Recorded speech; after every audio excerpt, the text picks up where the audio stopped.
insana xoşbəxtlik gətirir. Qurratu ayn adlanır. Qurratu ayn nədir? Sevinç.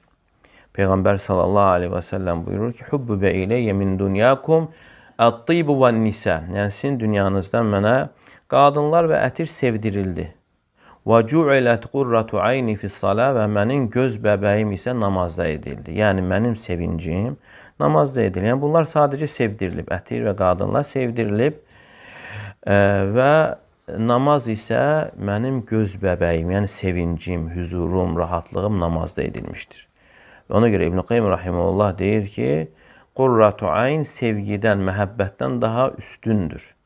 Ona görə ki, insan hər sevdiyində sevinç tapmaya bilir. Ola bilər insan sevir, yoldaşını sevir, evladlarını sevir, amma onları itaətdə görmədiyi zaman rahat ola bilmir, xoşbəxt ola bilmir.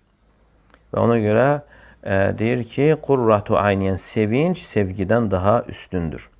Və həmçinin onun səmərələrindəndir ki, qəlbə fərəh gətirir və üzü ağardır. İnsanın üzünün ağarmasına səbəbdir. Və eyni zamanda namaz fühuş və münkər işlərdən qorunmağa, uzaq olmağa səbəbdir. Allah Teala buyurur, İnna salate tenha anil fahşai vel munkar. Həqiqətən namaz insanı bütün çirkin və fühuş əməllərdən uzaqlaşdırır. Ayənin də əvvəlində gəlir ki, və aqimis salat, namazı iqamə et. Namazı iqamə. Deməli, bu fəzilət kimə aiddir? Namaz qılana yox, namazı iqamə edənə aiddir.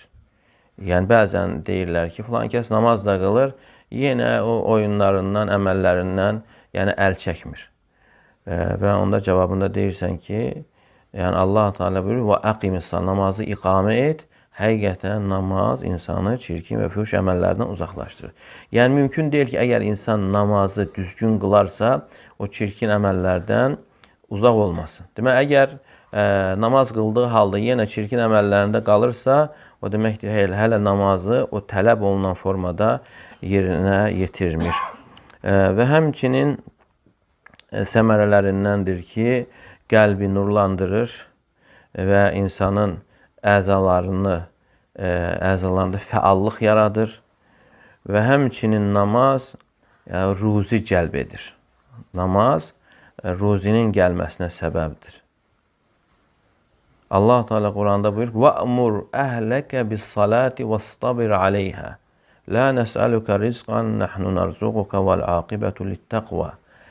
Sən ailənə namazı əmr et və bunun üzərində özün də səbirli ol.